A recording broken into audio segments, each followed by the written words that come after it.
Bonjour à tous. Alors je vous laisse quelques minutes, le temps d'arriver, le temps qu'Instagram vous dise que je suis en direct pour pouvoir aussi avoir l'opportunité de pouvoir inviter, coucou, pour pouvoir inviter mon invité, voilà, Nathalie Bridonneau. Ah bah c'est chouette, il y a déjà des gens au rendez-vous. Coucou Nathalie, ça y est, tu es arrivée. Donc voilà, je voulais présenter Nathalie avant de la faire venir. En fait, j'ai eu l'idée de lui demander de partager cette heure avec moi parce qu'on s'est rencontrés. Alors, je ne sais plus exactement les dates, si on en a parlé, mais je n'ai pas été rechercher. Je crois que c'est 2006, peut-être 2005. Et donc, voilà, on s'est rencontrés parce qu'on a fait les mêmes études avec le docteur Claude Imbert. Et voilà, Nathalie est sophroanalyste aussi, comme moi.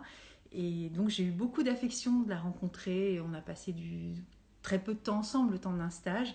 Mais voilà, j'ai beaucoup apprécié. Je la suis depuis plusieurs années sur les réseaux sociaux. Et voilà, je l'ai appelée il y a 3 semaines, je crois. Et donc, coucou Julie. Et du coup, elle a accepté. Et c'est toujours un peu un challenge, un peu comme Julie, parce que voilà, j'ai décidé de faire ça très spontanément, Instagram. Je ne suis pas du tout ni une influenceuse, ni une Instagrammeuse, ni quoi que ce soit. Mais je me lance avec mon cœur et j'ai envie de partager avec des gens que j'apprécie, des gens que j'aime, des gens que je ne connais pas mais que j'apprécie quand même. Et du coup, voilà, c'est comme ça que ça s'est passé aussi avec Elisa pour la périnatalité parce que voilà, je suivais Elisa et je trouve ça chouette aussi de pouvoir avoir cette spontanéité, et voilà, de faire les choses. Et puis bon, après on verra comment ça se passe. Hein, mais voilà. Et du coup, la plupart du temps, tout le monde dit ok. Donc je trouve ça chouette parce que c'est vrai que de le faire toute seule, c'est cool. Mais qu'il y ait ce partage autour de ce que j'aime, les fleurs de bac, les émotions évidemment. Et puis bon, on a quelquefois en commun des choses avec Julie qui est là. Voilà, c'est la naturopathie et les fleurs de bac, parce qu'elle est conseillère agréée fleurs de bac. Voilà, avec Elisa, c'est plus, elle est pas sage-femme, mais c'est tout ce qui tourne autour de la périnatalité. Puis elle est aussi utilisatrice de fleurs de bac. Voilà, avec Nathalie, ça va être la sophroanalyse aussi. Et donc c'est bien. Et puis on peut aussi ne rien partager et être aussi en phase sur les émotions. Et je trouve ça chouette aussi d'avoir ces moments ensemble. Donc je vois ta demande, je vais pouvoir t'appuyer. Et donc là, je lance le direct avec Nathalie. Et donc voilà, normalement, tu vas apparaître et on va pouvoir communiquer toutes les deux ensemble. Voilà, voilà. Eh bien, te voilà à l'écran. Ça y est. Coucou Nathalie. Bonjour Nathalie, je peux t'enlever mes lunettes. C'est parfait, on t'entend bien, on te voit bien, c'est l'essentiel. Super, Super. super. Voilà, Bon, donc j'étais en train de parler de toi, je pense que tu as un petit peu entendu. Je trouve que c'est sympa aussi voilà, de t'introduire et puis de dire un peu qui tu es, mais tu vas le faire toute seule, comme ça c'est aussi bien. Et puis en même temps, on a cette partie commune voilà, de la sophroanalyse que je trouve quand même qui a été une grâce aussi pour nous enfin en tout cas je parle pas pour toi, mais je parle pour moi, mais voilà, pour moi de aussi. rencontrer Claude Imbert, ça a été vraiment un moment clé dans ma vie parce que, bon, juste pour la faire bref, pour ceux qui ne connaîtraient pas qui je suis, parce que Nathalie, évidemment, tu vas certainement partager aussi. Donc moi, mon parcours, ça a été une découverte. J'avais 20 ans de la trilogie de Bernard Martineau sur Le bébé est une personne. Et alors j'ai une histoire aussi par rapport à la périnatalité antérieurement à ça, mais voilà, ça a développé quelque chose chez moi. Enfin, quand j'ai vu Françoise Dolto, Bernard Martineau, voilà, enfin, Franz Wellman, tous ces acteurs de la périnatalité des années 70-80, ça m'a vraiment bouleversée. Et donc voilà, j'ai travaillé sur les fleurs de bac et je suis devenue conseillère agréée fleurs de bac donc en février 2003. Et en 2005, 2006, j'ai été diplômée voilà, de la sophroanalyse avec la thérapie de la vie intra-utérine. Donc, le docteur Claude Imbert, qui est une femme, qui est ancien médecin, médaillé d'or des hôpitaux de Marseille et Lyon en hématocancérologie. Donc, ça cadre le sujet. J'ai fait les études avec docteur Bach, qui est décédé, bien sûr, à l'âge de 50 ans en 1936. Et après, j'ai basculé sur Claude Imbert.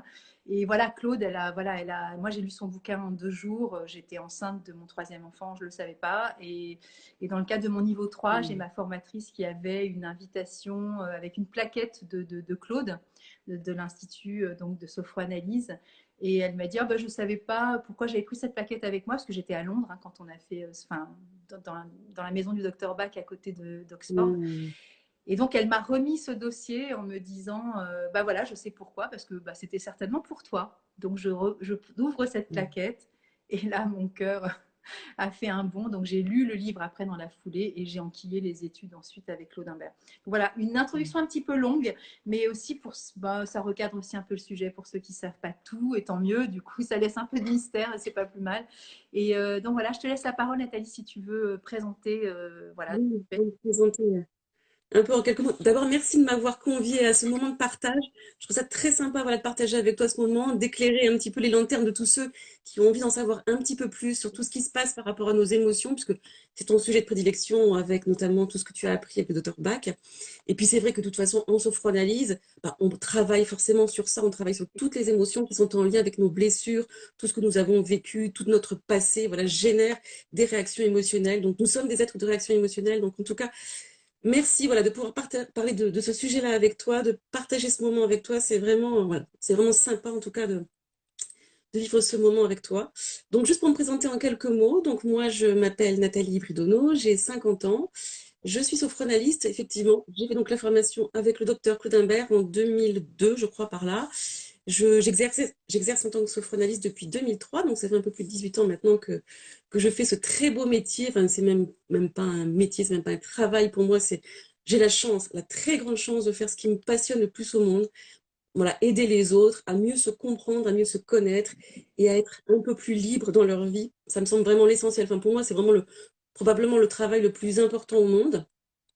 Donc voilà, effectivement, j'ai eu la grande chance d'être formée avec le docteur Claude Imbert. Moi, par hasard, un jour, j'étais en train d'écouter Europe 1 un dimanche matin et j'ai entendu cette femme parler donc, de la méthode qu'elle avait créée. J'ai trouvé ça vraiment exceptionnel. Enfin, ça m'a tout de suite parlé, ça a vibré juste en moi et je me suis dit, j'y vais. Allez, j'y vais, je suis partie donc faire cette formation avec elle et j'ai appris des choses vraiment passionnantes, intéressantes. Je trouve qu'elle a vraiment eu du génie. Elle a créé une méthode que je trouve vraiment profondément pertinente, enfin, intelligente. Elle a eu le génie de comprendre qu'on ne se construit pas simplement dans notre petite enfance, mais aussi dès la vie intra-utérine. Tous les moments, tous ces moments-là sont vraiment prépondérants dans la structuration de ce que nous sommes, dans ce qui se passe à l'accouchement, pendant les 9 mois de la grossesse, pendant la conception. Tous ces moments-là sont si importants, si essentiels dans la personne que nous devenons que bah, la psychologie finalement classique ne prenait pas réellement en compte ce moment si essentiel pourtant dans la structuration d'un individu, parce qu'on pense que quand on est aussi gros qu'un haricot, probablement que effectivement rien ne s'inscrit en soi, sauf qu'en fait tout s'inscrit en soi. Et tu vois, Nathalie, quand tu parles de génie, je suis tellement en phase avec toi, elle est tellement incroyable. À ce Mm, point, c'est que maintenant, on parle d'épigénétisme et que dans notre formation, tu parles de la conception, mais elle a aussi évoqué, alors bien sûr, il y a Anne-Ancelin Schussenberger qui a déjà parlé de la psychogénéalogie, ok, mais là, elle a fait le lien entre euh, notre ADN qui est chargé aussi de cette mémoire ancestrale, voilà, qui vient de nos aïeux, de nos différentes mm, branches, hein, père et mère. Et donc, ben, cette incarnation aussi, elle n'est pas simplement empreinte de notre histoire paternelle et maternelle, mm, avec ce petit embryon que nous allons devenir, voilà, l'adulte que nous sommes, mais il y a aussi tout ce que nous avons comme empreinte de la mm, généalogie. Et donc maintenant, la science, elle est capable de le noter. Et nous, déjà, mm, depuis, donc toi, depuis 2003, et moi, quelques années après, on a eu ces graines de connaissances pour pouvoir accompagner voilà, des centaines et voire des milliers de gens, comme tu disais, toi, dans ton bouquin, pour, voilà, avec cette lumière géniale de cette connexion par rapport à qui nous sommes vraiment. oui, oui. Je trouve que ça a été vraiment une grande chance d'être formée par elle parce que moi, non seulement j'ai trouvé que c'était vraiment très important de prendre tout cela en compte, effectivement, toutes ces mémoires que nous portons et qui s'inscrivent donc à un niveau très subtil, et puis aussi dans l'héritage, dans l'ovocyte et le spermatozoïde dont nous sommes issus, il y a aussi tout le programme, bien entendu, de nos parents, tous nos ancêtres. Mais ce que j'ai trouvé aussi particulièrement intéressant, c'était tout le travail de restructuration, de changement de conscience sur lequel elle a insisté et que je trouvais vraiment d'une très grande pertinence. Parce que on peut parler aussi de ces blessures, de tout ce qui nous a formaté en bon et en mauvais pendant des heures. Mais si on ne fait pas ce changement de conscience, tout ce travail de restructuration, eh bien, parfois on tourne un peu autour du pot. Et c'est vraiment pour moi ce qui m'a aussi, enfin, c'était mon grand coup de cœur aussi dans la méthode que j'ai apprise avec elle. Ça a été vraiment tout ce travail de transformation de sa conscience par rapport à nos blessures. Ça, j'ai trouvé ça vraiment génial. C'est génial. Moi, ça a transformé ma vie. Il y a Mm, un avant et un après. Voilà, c'est c'est très vrai. clair. Et donc, bah, ce soir, la thématique, on l'a collaboré ensemble, mais en même temps, je t'ai donné un petit peu plus la liberté aussi, comme je l'ai fait aussi. Bah, j'ai cité Julie tout à l'heure, voilà, parce on avait parlé, par exemple, avec les troubles alimentaires, mais je t'avais laissé aussi le choix de ce sujet commun. Et Mm, donc, voilà, c'est comment apprendre à vivre avec ces émotions négatives. Et je trouve que mm. ça matche très, très bien avec ce que je fais aussi. Donc, Oui, c'est ça. Pour moi, vraiment, les émotions, c'est vraiment ce qui fait que nous sommes des êtres vivants, parce que nous sommes des êtres de réaction émotionnelle. Et je trouve que ça faisait le lien entre ce que tu faisais avec justement les fleurs de Bach et mon travail en tant que sophroanalyste, puisque je travaille aussi à aider les gens à équilibrer leurs émotions, à travailler à travailler sur toutes leurs émotions et en particulier sur les émotions négatives, qu'on a tendance à refouler, à interdire et qui sont justement souvent la cause de grosses difficultés existentielles. Et j'ai envie de te parler de ça parce que c'est un sujet qui m'a particulièrement touchée, marquée aussi dans mon existence, parce que j'ai eu une expérience en lien avec les émotions négatives, qui a été aussi le sujet finalement de mon deuxième livre que j'ai écrit.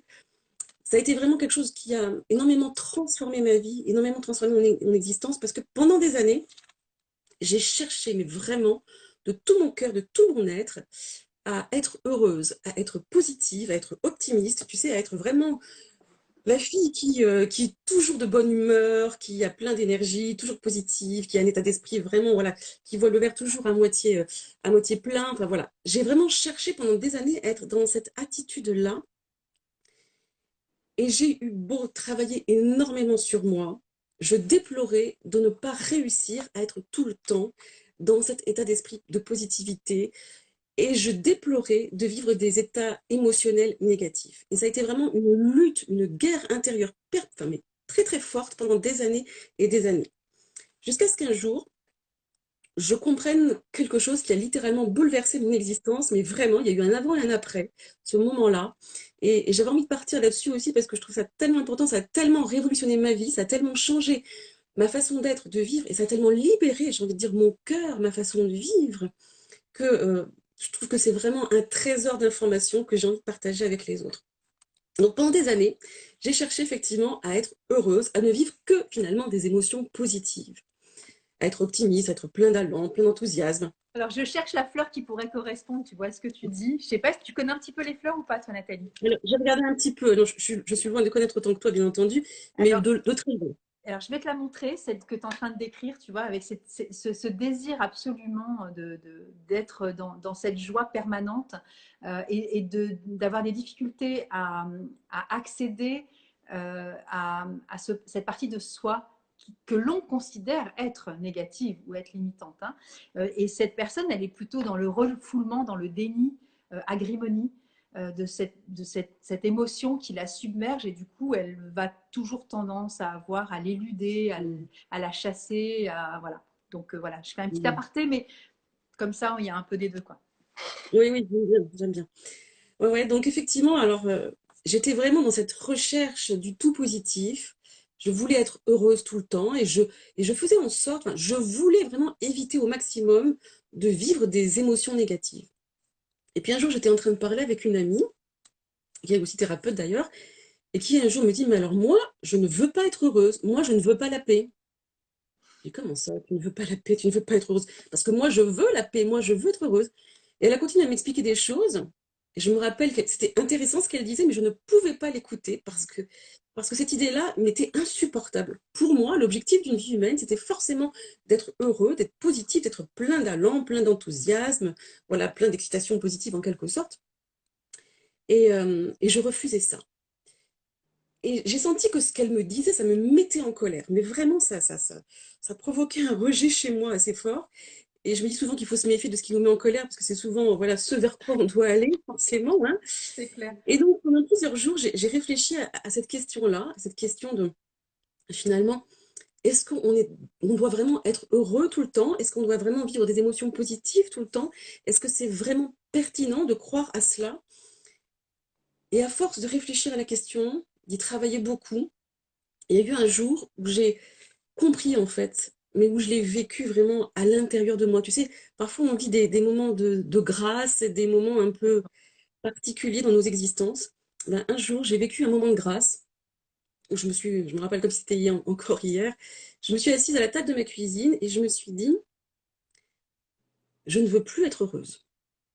Je ne veux plus être heureuse.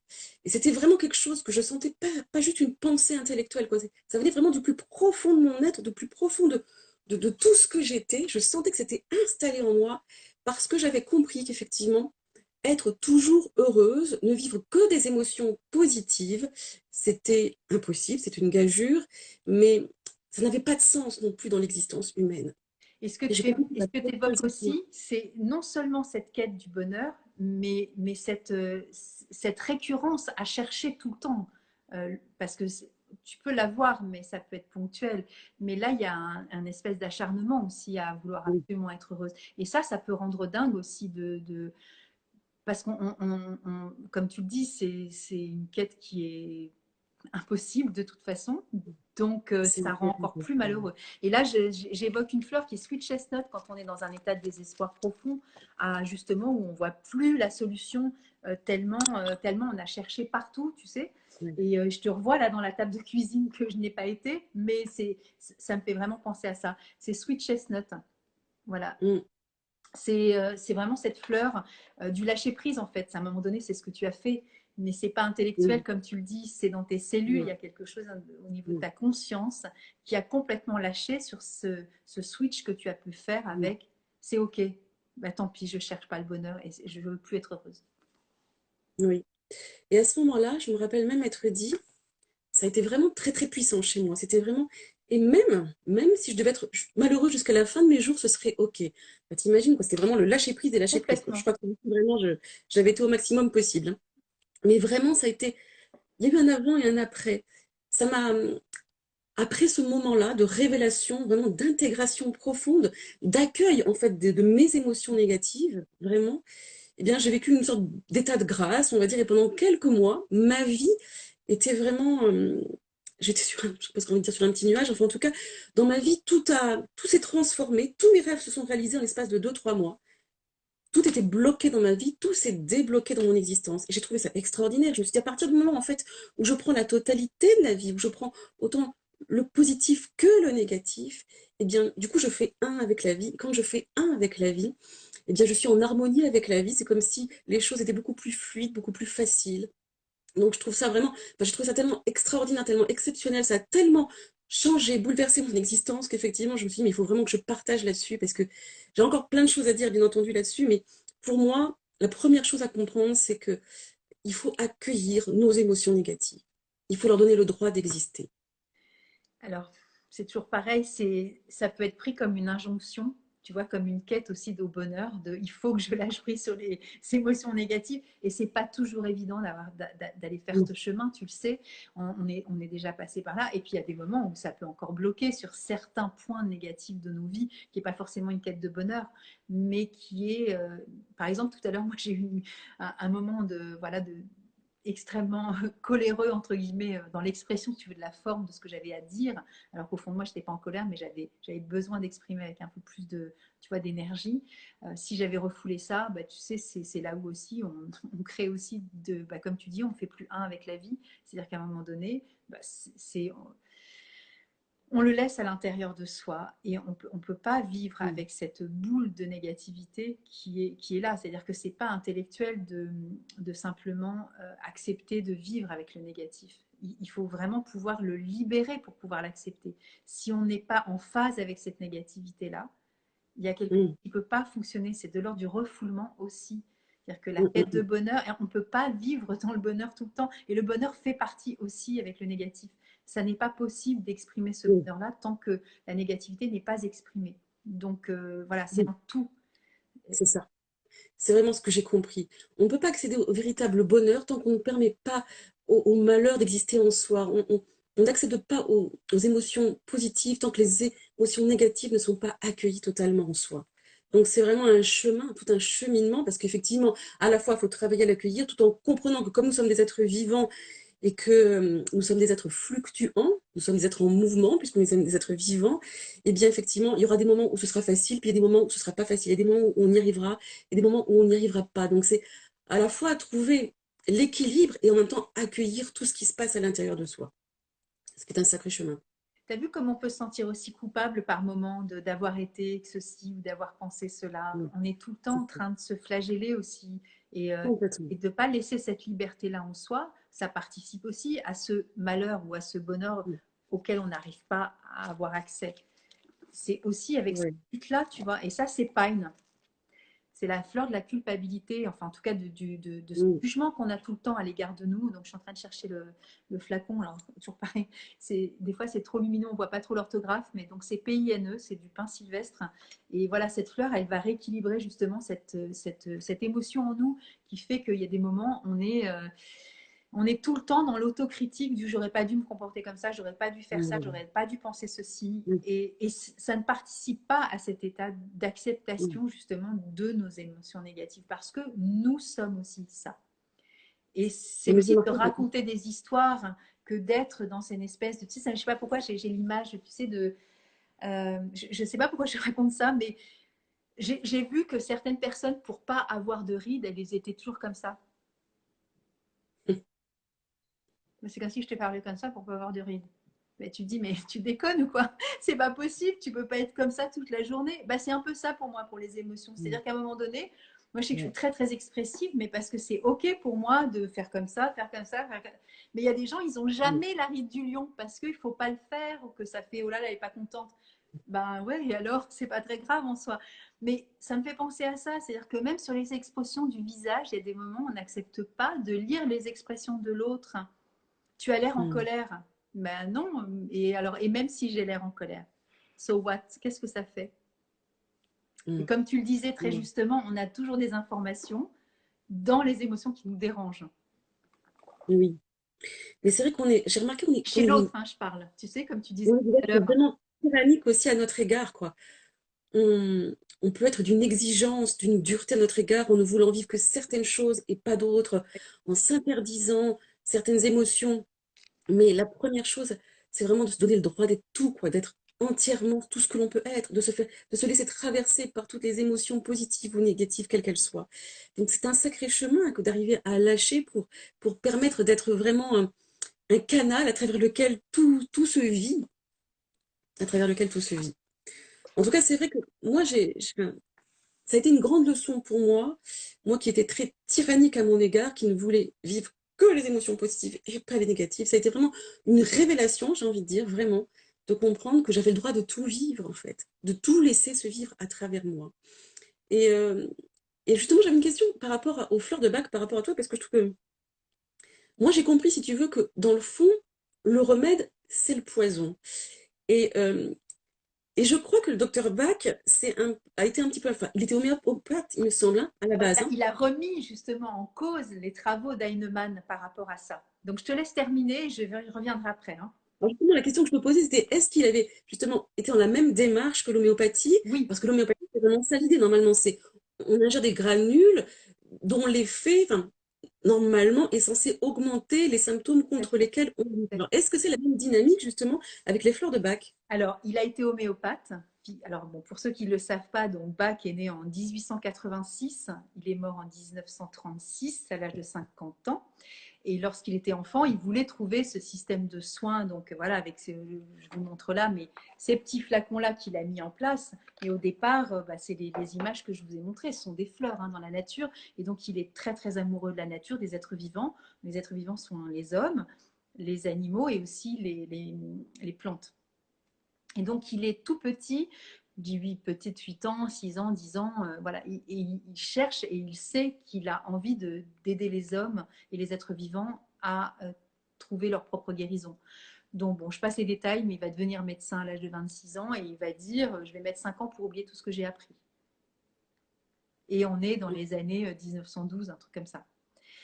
Donc Hmm, il va devenir chirurgien, euh, euh, immunologiste, bactériologiste, Et donc, avec la bactériologie et l'immunologie, il va isoler des bactéries intestinales qu'il va réinjecter sous forme de vaccin. Et donc, ça va être des sortes de vaccins auto-immunes pour aider justement à trouver de la guérison à travers les maladies chroniques. Et il arrive à trouver vraiment beaucoup de bénéfices avec ce système-là. Mais il trouve que c'est trop compliqué de s'injecter des vaccins, qui est un peu normal. Mais je ne me vois pas me faire des petites piqûres comme ça tous les jours, tu vois. Et du coup, il va trouver le pendant avec des fleurs. Les premières fleurs qu'il va découvrir, c'est 1928. Donc, il va tomber sur la fleur mimulus, la fleur clématis, et la impatience et clématis. Et il va commencer ce cheminement et il va aussi devenir homéopathe avant parce que il considère, et c'est pour ça que ça va rejoindre un peu voilà, la dose et le poison, c'est-à-dire qu'il ne veut plus simplement, quand il dit qu'il va mettre 5 ans pour oublier tout ce qu'il a appris, c'est qu'il veut plus simplement traiter le patient, surtout à travers les organes, et donc leur maladie. Ce qu'il veut, c'est pas simplement traiter un foie, une angine, je sais pas moi, une grippe, etc. Euh, ce qu'il veut, c'est traiter l'état d'humeur de son patient. Et dans l'homéopathie, il va trouver ça, parce qu'en fait, il va aussi trouver que Heinemann fait beaucoup la place à l'humain, beaucoup plus qu'au médical et à la physiologie, si tu veux. Et donc c'est pour ça qu'il s'intéresse aussi beaucoup à l'homéopathie. Et alors là où ça coince, entre guillemets, avec la dose et le poison, c'est que justement, il n'est pas en accord avec ça. C'est-à-dire qu'on ne soigne pas le mal par le mal. Voilà. Et justement, c'est rigolo parce que bon, j'ai écrit, pour ceux qui ne savent pas, un carnet qui s'appelle Mon carnet des 38 fleurs. Voilà, bon, j'ai mis des petits trucs, mais voilà, vous irez regarder un peu qui suis, mais j'avais mis, tu vois, je ne savais pas que tu allais me poser cette question, une phrase de Bach, parce que dedans, il y a toute une série de questions, on apprend aussi les fleurs, et donc j'ai mis quelques citations de Bach, et il dit, voilà, donc une autre perspective magnifique s'ouvre à nous, la vraie guérison peut être obtenue non en chassant l'erreur par l'erreur, donc ça revient un peu à la dose du poison d'Heinemann de chasser le mal par le mal, mais en remplaçant l'erreur par ce qui est juste. Le malheur par le bien, les ténèbres par la lumière. C'est-à-dire qu'on ne peut pas, si tu veux, les fleurs, elles sont là vraiment pour rééquilibrer l'état émotionnel. C'est-à-dire que la fleur Mimulus qu'il a trouvée en premier ou en deuxième, on ne sait pas si c'est elle ou si c'est Impatience qu'il a trouvé, elle va parler de ceux qui ont peur, mais elle va rééquilibrer cet état émotionnel. C'est-à-dire que ce n'est pas par de la peur qu'on va guérir la peur. On va guérir notre peur par du courage, par de la confiance, par de la sécurité, par la capacité d'oser, de faire les choses dans la sécurité, dans l'état de certitude, de se dire que voilà, personne ne regarde, que c'est OK, qu'on peut faire les choses, tu vois, quand tu es dans la confiance. Et par contre, dans l'excès négatif de Mimulus, c'est marrant parce que j'y pensais tout à l'heure, je ne savais pas du tout que j'allais dire tout ça, mais je me disais, tu vois, je suis en train de préparer un truc avant que j'étais sur Zoom et là, je vais passer sur GoToWebinar. Je fais de la marque, mais je n'étais pas pour faire de la pub, mais tu vois, le fait de faire par exemple ça, ce que tu fais ce soir, ça dénote une certaine appréhension quand même. Tu vois, on a un peu peur de se mettre comme ça, un peu, voilà, Instagram en live, on se met un peu dans la gueule du loup et on y va. Voilà, ça parle vraiment de Mimulus et de nos peurs. Et pas Bach qui parle de nos défauts, mais c'est aussi des émotions négatives. C'est la même chose. C'est aussi ce que lui délimite comme des défauts, ce sont tout ce que tu as dit au début, c'est-à-dire que ce défaut de vouloir avoir cette quête d'être dans la joie permanente était un défaut chez toi, selon les mots de Bach. Hein. Mais défaut pas dans le sens de culpabilité, hein, dans le sens qui nous montre le chemin de justement ce que nous avons à développer au versant positif. Et donc, quand je fais je fais pas de digression, hein, mais quand je parle de Zoom et d'Instagram Live ou de GoToWebinar, c'est que je m'aperçois, moi, dans mon attitude de Mimulus, j'ai tellement peur, entre guillemets, donc Mimulus, de ne pas réussir à faire ça parce que je suis inquiète à l'idée que ça ne fonctionne pas, que voilà, ça m'impressionne aussi. Et du coup, je vais des fois anticiper beaucoup, je vais prendre de la mesure, je vais regarder, je vais checker. Vivre tout le temps dans la peur, c'est insupportable. On ne va pas faire de live en direct, on ne va pas se mettre dans Zoom ni dans GoToWebinar. On ne fait rien parce qu'on a peur. Mais quand on est dans un excès de confiance, des fois on se jette dans la gueule du loup et on fait des fois n'importe quoi. Donc l'état d'équilibre, c'est quoi? C'est pouvoir ressentir de la peur, ok, de la crainte, mais en même temps, je peux aussi baliser mon chemin. Parce que quand je suis dans l'insécurité, justement, je peux aller chercher des limites qui vont me dire ok, là c'est rassurant, je sais le faire, j'ai plus peur, je suis en confiance, je vais pouvoir y aller. Donc cette fleur-là, à travers donc les 38 fleurs, il y a toujours cette notion d'équilibre. On ne soigne pas la peur par la peur. Donc c'est là où Mm. Bach était en, en opposition avec cette partie de l'homéopathie et de ce que proposait Samuel Hahnemann. C'est-à-dire que là, vraiment, Mhm. il dit mettez de la lumière sur vos qualités et sur ce que vous recherchez, hein, sur vos valeurs, vos qualités, etc., vos ressources, peu importe le mot qu'on va y mettre. Et du coup, le défaut neigera comme neige au soleil. C'est-à-dire que plus tu vas aller vers la ressource, le défaut, il va disparaître tout seul. Tu n'as pas besoin de faire le focus dessus. Et là, le focus que tu disais au début, c'était il faut que je sois heureuse, il faut que je sois heureuse, il faut que je sois heureuse, le bonheur, le bonheur, le bonheur. Et ça, c'est justement le défaut. C'est cette quête d'aller le chercher. Mais une fois que tu vas chercher des fois l'inverse, bah, tu te dis, OK, bah, du coup, ça n'a plus la place. Et ça se fait tout seul, en fait. Ça ne veut pas Mm. dire que tu as été chercher le malheur, mais ça veut dire que tu as accepté aussi de vivre cette part de malheur, comme j'ai expliqué tout à l'heure à Grimoni. Et du coup, dans cette fleur-là, le fait d'aller contacter aussi cette partie de soi qui n'est pas appréciable, puisque c'est anxiogène, on n'aime pas les mauvaises ambiances, il faut tout le temps sourire, il faut tout le temps être au top. Et ben, c'est pas la réalité en fait de ce qui nous est demandé de vivre. Et à Grimoni, lorsqu'on prend cette fleur aussi, et c'est ce que tu as expérimenté dans la cuisine aussi avec toutes ces années d'expérience, c'est ok, ben j'accueille cette négativité aussi, je le prends à bras le corps. Ok, viens quand tu veux. Ok, aujourd'hui je suis malheureuse. C'est pas grave, je l'accepte. C'est ça aussi, tu vois. Et donc, ben, par rapport à ta réponse, on est vraiment sur la fleur qui va, si tu veux, c'est comme si c'était un catalyseur et qui allait redonner en toi le, le, le point d'énergie qui était en dissonance. Et la dissonance, c'est une question d'équilibre. Il n'y a pas Mm. de très très haut ou très très bas. Des fois, ça peut être un tout petit désaccord qui fait du déséquilibre. Et ce déséquilibre-là, c'est ce qui crée la maladie, selon Bach. Donc, je vais juste te relire une phrase, comme ça, voilà, ça terminera un peu ce que je viens de dire. Mais euh, voilà, nos fautes devraient être nos encouragements. Donc déjà ça parle aussi de, tu vois, de sa philosophie et ça on le retrouvera dans son bouquin qui s'appelle Mm.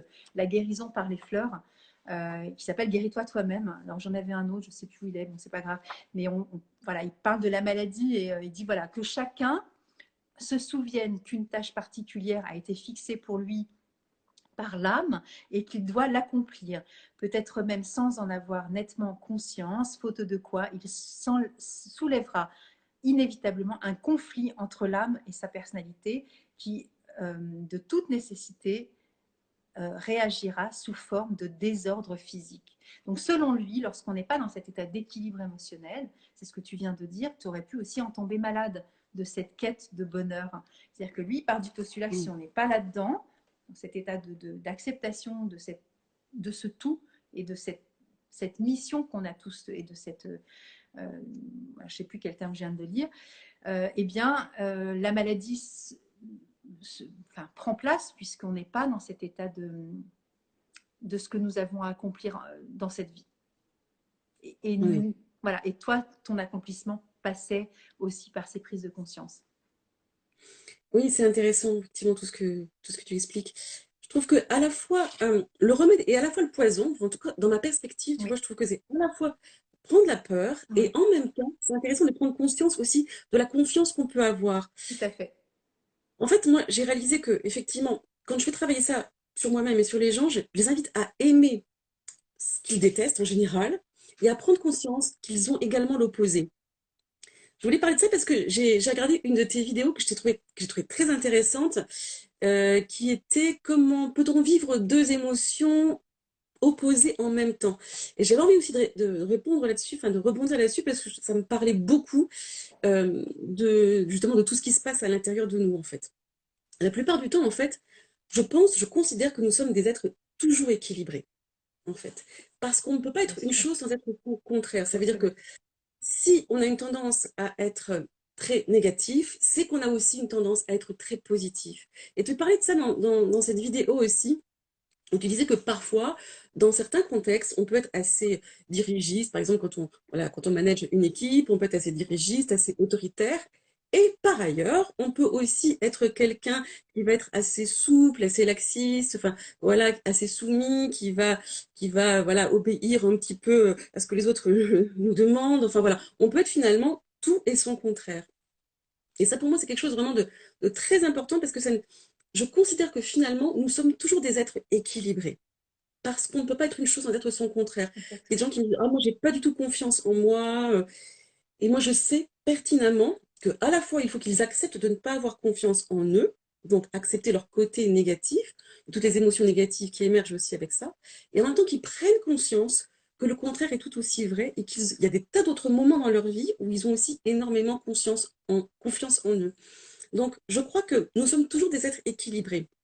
Mais ce que j'ai découvert, en fait, c'est que ce qui génère de la souffrance chez nous, c'est quand nous sommes équilibrés de façon alternée, dans le temps, pas exactement au même moment. Alors, c'est ce qui fait aussi que nous sommes des êtres vivants, bien entendu, puisque comme nous sommes des êtres vivants, nous sommes forcément des êtres qui, voilà, qui vivons des émotions alternées. Mais je crois que l'objectif d'une vie humaine, c'est vraiment d'arriver, pas après pas, petit à petit, à, à unir justement les émotions contraires et à les vivre simultanément. Ça, c'est vraiment ce que j'ai compris aussi avec le temps, c'est que dans le fond, si on a peur, il faut accueillir sa peur tout en prenant conscience que on est capable d'être confiant et d'être puissant et d'accueillir les deux et de vivre et d'exprimer les deux simultanément. Donc je crois que ce qui génère pour moi de la souffrance, c'est quand on est équilibré de façon alternée. Finalement, ce qui génère de la souffrance, c'est quand on est inconstant et irrégulier. Plus on est les mêmes partout et tout le temps, plus évidemment on est des êtres libres et plus on est équilibré. Mais on est équilibré parce qu'on vit les émotions de façon simultanée. Je crois que c'est vraiment le chemin vers lequel on doit aller. Je suis d'accord avec toi et en même temps, c'est ça que j'adore dans les fleurs de bac, c'est cette prise de conscience que nous sommes parfaits. Ce qu'on a vu aussi avec Claude Imbert, tout est juste parfait. Ouais, Et que c'est d'expérimenter cette peur chez soi à cet instant T, parce que je n'arrive pas, par exemple, à faire un live, parce que je suis trop timide ou me mettre sur Zoom ou je ne sais quoi, que les exemples que j'ai cités tout à l'heure, et qu'à côté de ça, je peux, comme tu le dis, faire preuve d'un courage absolument inouï. Et des fois, tu sais, pour ces personnes qui disent oh là là mais moi j'ai pas du tout confiance en moi ou j'ai peur, etc., je pense souvent, tu sais, je sais pas pourquoi, mais ça t'est déjà arrivé de voir ces exemples là. Alors évidemment c'est aux informations, c'est pas les copines qui te disent ça, mais tu as déjà entendu un exemple d'une femme qui par exemple aurait soulevé une voiture de je ne sais combien de tonnes pour aller sauver son enfant qui était dessous, je ne sais quoi. ouais. Tu as déjà entendu des choses comme ça? Oui, j'ai déjà entendu des choses comme ça, oui. Donc tu vois bien que là, et quand je donne cet exemple-là, c'est fou parce qu'on se dit, mais dans des situations, on dit, oh là là, mais quand tu me racontes ça, oh, mais moi jamais j'aurais pu faire un truc pareil, etc. Moi, c'est pas du tout mon tempérament, etc.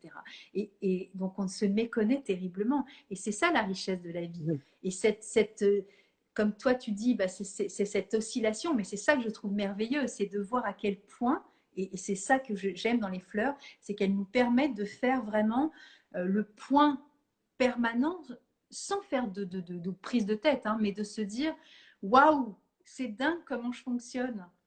C'est mm, fou parce que je suis capable d'un courage inouï et de développer des oh coucou Elisa, euh, de développer un courage et une force, mais de malade. Parce que quand je parle de cet exemple de cette femme qui va soulever la voiture, c'est surréaliste. Parce que quel que soit son poids, enfin, c'est fou de cette énergie qu'on a dans ce corps qui va nous mouvoir au point de faire des exploits. Et à côté de ça, on peut passer voir une petite souris ou une araignée dans une pièce et faire des bonds, mais de malade, et d'être sur la table, terrorisé à trembler de partout. Et c'est ça qui est génial. C'est ouais, la drôlerie de la vie.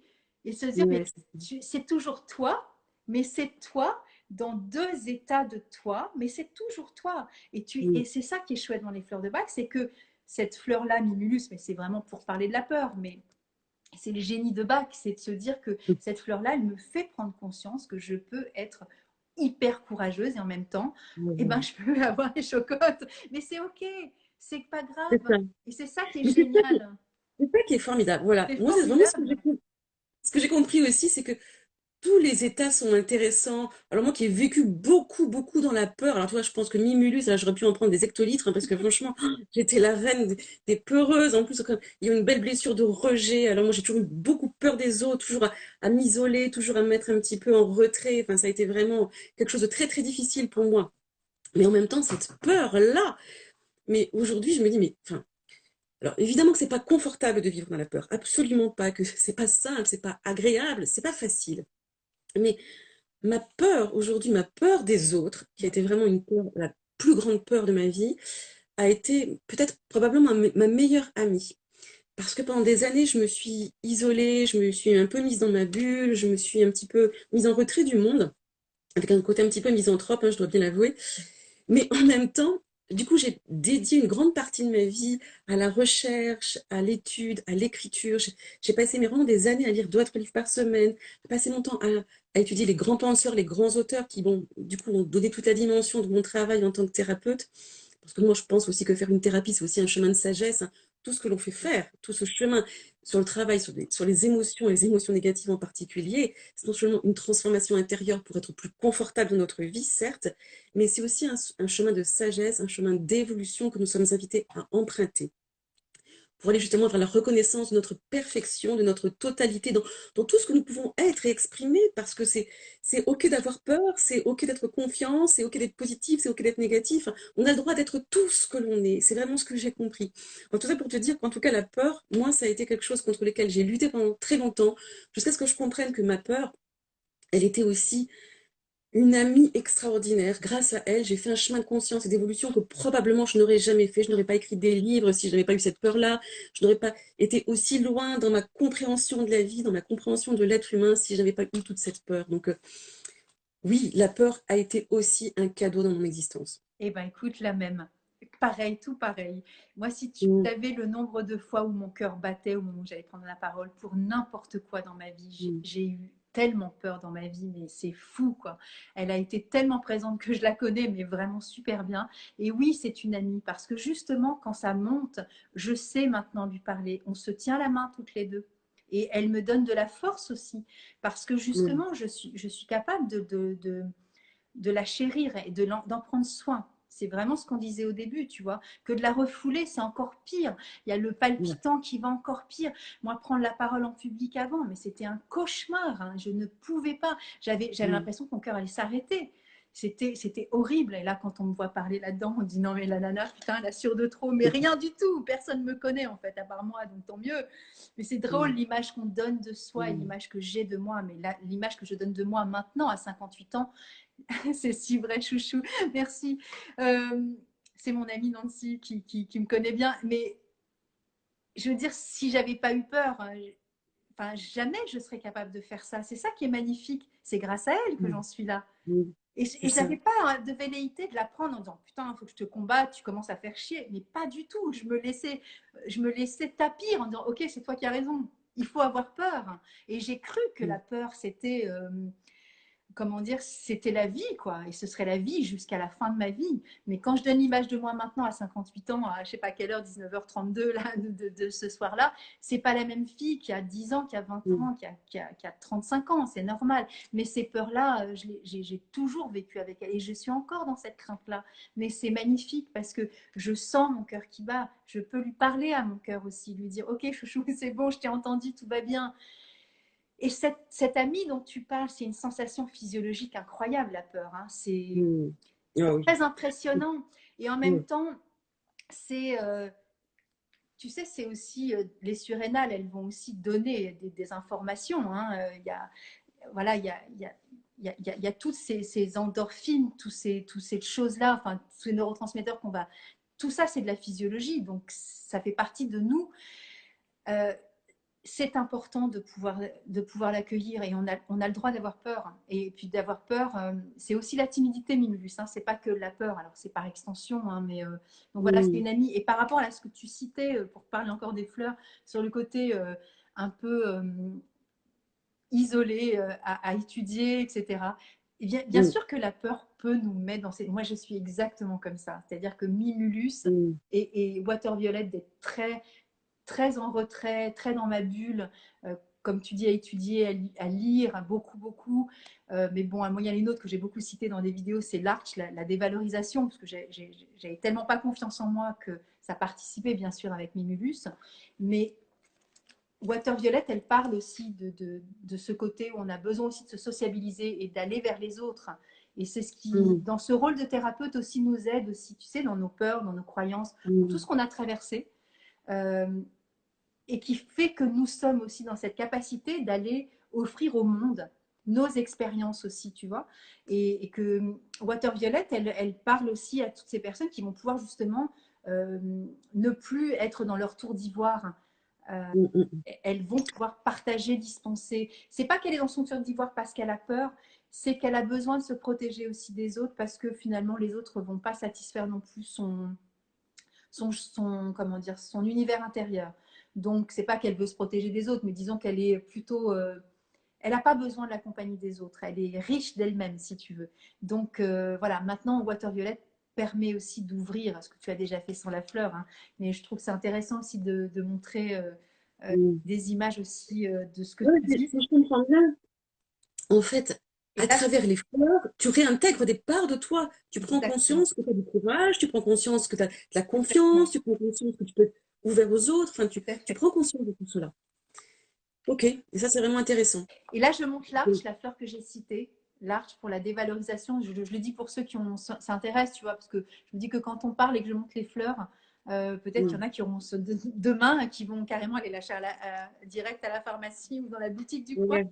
Si ça Alors te moi, donne des... dans mon approche personnelle, pour ceux qui se dévalorisent, je les invite à regarder de quelle autre façon ils savent, en fait, parfois, dans différents domaines de leur vie, être sûrs de en quoi est-ce qu'ils sont capables. Il s'agit de reconnaître, en fait, que nous possédons tout, en fait. On est capable d'être tout, d'avoir, on a tous les traits de caractère. Comme j'aime à le dire, on a tous les défauts et toutes les qualités. C'est une approche très jungienne qui est la mienne, hein. L'objectif, c'est de voir que la totalité fait partie de soi. À chaque fois qu'il y a quelqu'un qui vient me voir et qui me dit, moi, je pense que j'ai pas confiance en moi, ou pense que je suis nulle, j'invite la personne à regarder de quelle façon elle est géniale, de quelle façon, dans certains domaines de sa vie, elle sait vraiment être au top, elle sait donner le meilleur d'elle-même, parce que je sais que c'est sa réalité. Donc moi, c'est vrai que j'aime bien à la fois dire que le remède est à la fois le poison, et le remède est en même temps le contraire. Moi, j'aime bien prendre les deux. J'aime bien finalement apprendre à accueillir ce qu'on a tendance à rejeter et apprendre à reconnaître aussi tous les côtés positifs qui font partie de soi. Parce que les deux existent en fait chez chacun d'entre nous. Donc tout ce que l'on pense de soi existe de façon contraire. Pour moi, comme j'aime à le dire, la grande question qui libère, c'est en quoi le contraire de ce que je crois est-il aussi vrai? On est tout et son contraire. On est des Exactement. êtres complets. Et l'intégration et l'accueil de notre entièreté, de notre totalité, est la clé vraiment pour moi de la libération, de la capacité à être vraiment équilibré dans l'instant présent, dans l'ici et le maintenant. C'est cela que nous avons tous à faire. Exactement. Et c'est en quoi on va pouvoir relire notre histoire. Bon, nous, on a fait de la Ah, je veux sophroanalyse bien avec la écouter. ligne du temps, tu vois, et de revoir aussi, et c'est ce qui m'a Ouais. beaucoup apporté en sophroanalyse, c'est vraiment de revoir en quoi bah, toutes les fleurs, admettons que nous avons citées ce soir, bah, comme Imulus, la peur ou le manque de confiance en soi, le fait de masquer la réalité, d'être tout le temps dans la joie, etc.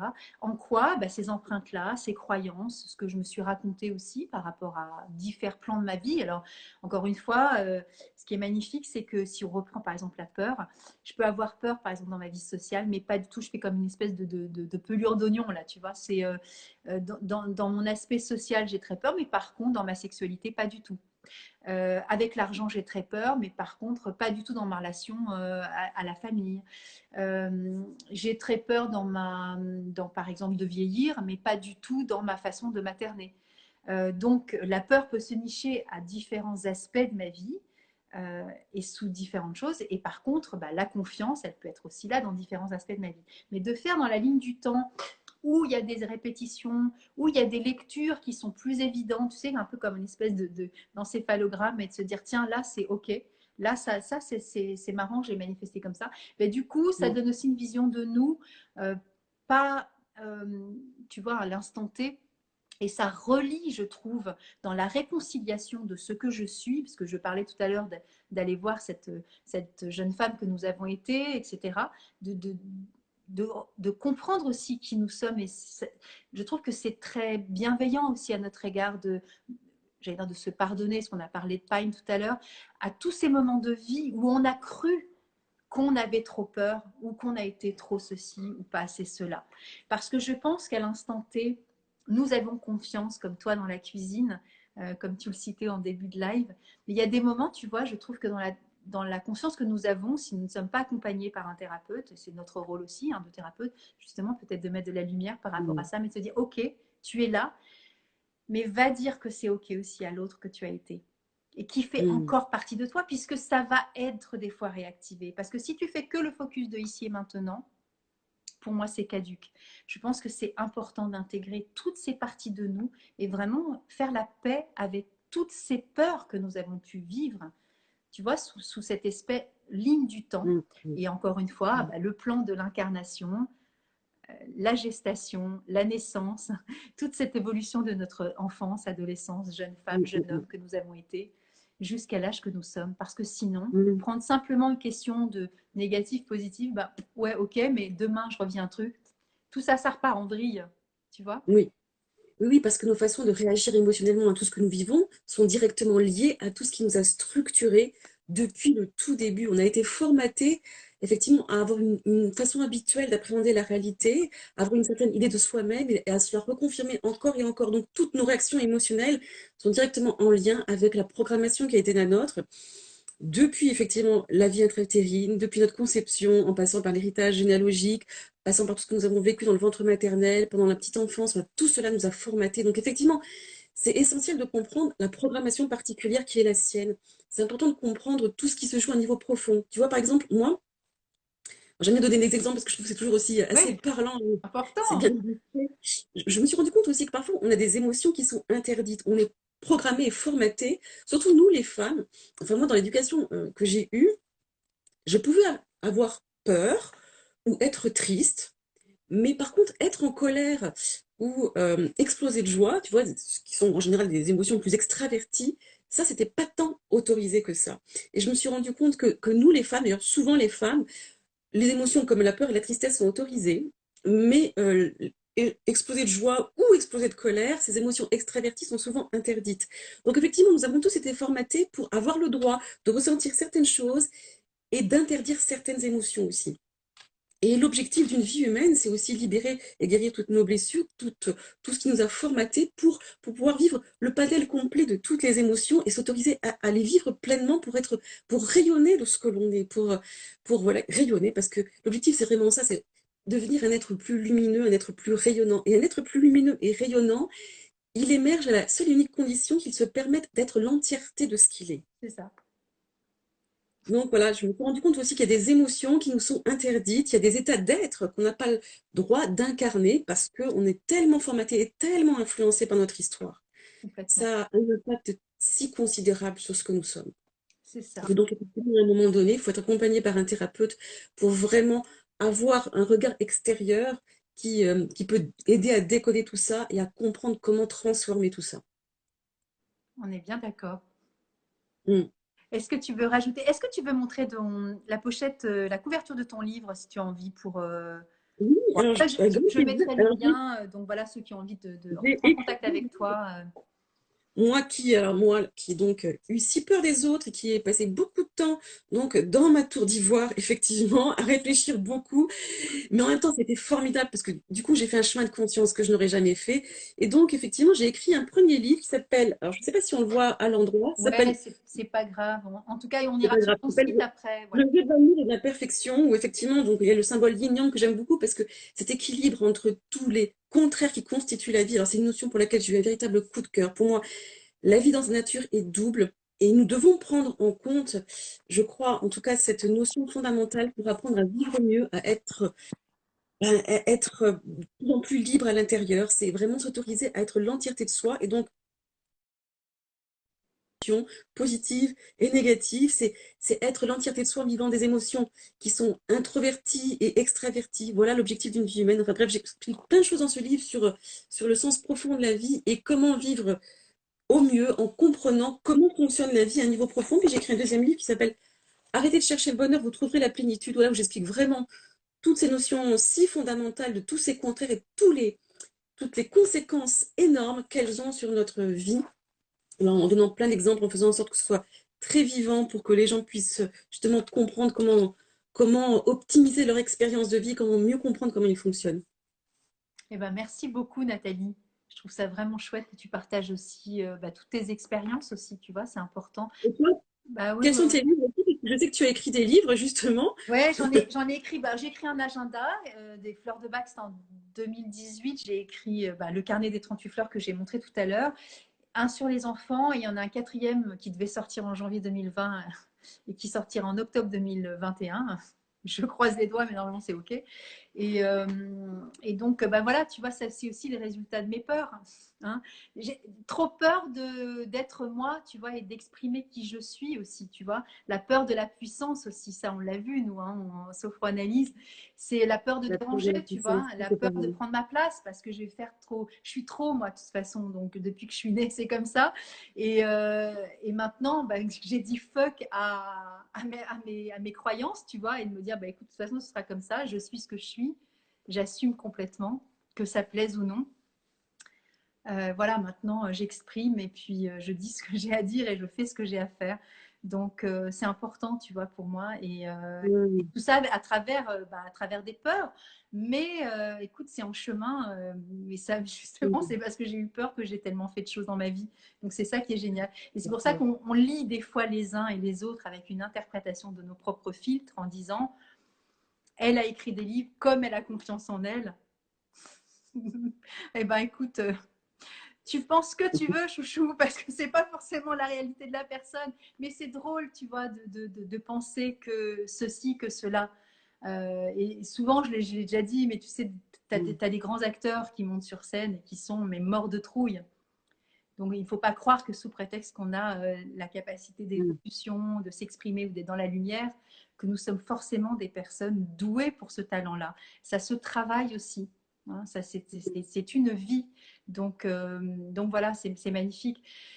Donc, merci pour tes lectures. Moi, de toute façon, je ne peux pas m'empêcher d'écrire. J'écrivais quand j'étais toute petite. J'ai toujours écrit. J'ai même écrit des pièces de théâtre quand j'avais une vingtaine d'années. Je vais être actrice. J'ai fait lire aussi mes pièces, mais j'avais tellement pas confiance en moi que voilà, j'ai tout détruit. Mais j'écrivais des poèmes. Enfin, l'écriture pour moi, c'est la base. Hein. C'est comme dessiner, c'est comme chanter, c'est comme danser. Ça fait partie de la vie, quoi. Donc voilà, Oui, c'est un mode d'expression. oui, oui. J'ai vraiment compris que nous sommes vraiment tous des êtres doubles. Je parlais de cette notion des contraires. Je crois vraiment que nous sommes tous des êtres doubles. Parfois, j'ai confiance en moi et parfois, je n'ai pas confiance en Voilà. moi. Parfois, je suis positive, parfois, je suis négative, parfois, je suis forte, parfois, je suis faible. Bref, j'ai compris que j'étais tout cela, j'étais toutes les couleurs de l'arc-en-ciel et j'aime bien être toutes ces couleurs-là, tu sais, comme tu sais, quand on nie toutes les couleurs, elles forment du blanc. Et je trouve ça vraiment merveilleux, quoi. Quand on se donne le droit d'être toutes les couleurs qui nous traversent, eh bien, on devient un être qui fait jaillir la lumière parce qu'on rayonne de ce que l'on est. Et je crois que c'est ça l'objectif, en fait. C'est vraiment d'aimer tout ce qui peut, tout ce que l'on peut être, tout ce que l'on peut incarner. C'est vraiment ça. Écoute, je te remercie beaucoup, Nathalie. Ça fait 1 heure. Bah, écoute, moi, je trouve que c'est chouette. Et Merci, alors, merci bah, de ce moment de ouais, partage. C'était merci vraiment trop vraiment chouette, ouais. d'avoir accepté cette invitation parce que Merci à toi de me l'avoir proposé. Je trouve que c'était vraiment chouette c'est de vraiment. pouvoir partager tout ça, toutes ces connaissances avec toi, avec deux biais différents, deux approches différentes, mais tout aussi complémentaires et intéressantes. Enfin voilà, je trouve que, comme j'aime à le dire, tous les chemins mènent à Rome, tous les chemins mènent à l'amour de soi, à l'acceptation de toutes les facettes qui nous constituent, de toutes les émotions qui font partie de soi et que le chemin qui lui convient. En tout cas, voilà, tous les chemins sont intéressants. J'ai de la batterie qui me dit, qui me donne des signes de faiblesse. Du coup, on va partager. Moi, j'ai partagé la vidéo avec Claude comme ça. Je pense que ça lui fera un petit clin d'œil. Et donc, elle sera Merci mise à elle. sur YouTube pour ceux qui n'ont pas Instagram. Et partagez cette vidéo si ça vous dit d'aller la donner à ceux qui ont envie aussi de savoir. Je vous embrasse tous. Je te fais un gros bisou, Nathalie. Je t'embrasse aussi. Merci Nathalie Merci et belle à toi. continuation À à toi. bientôt. Au revoir. Allez, au revoir.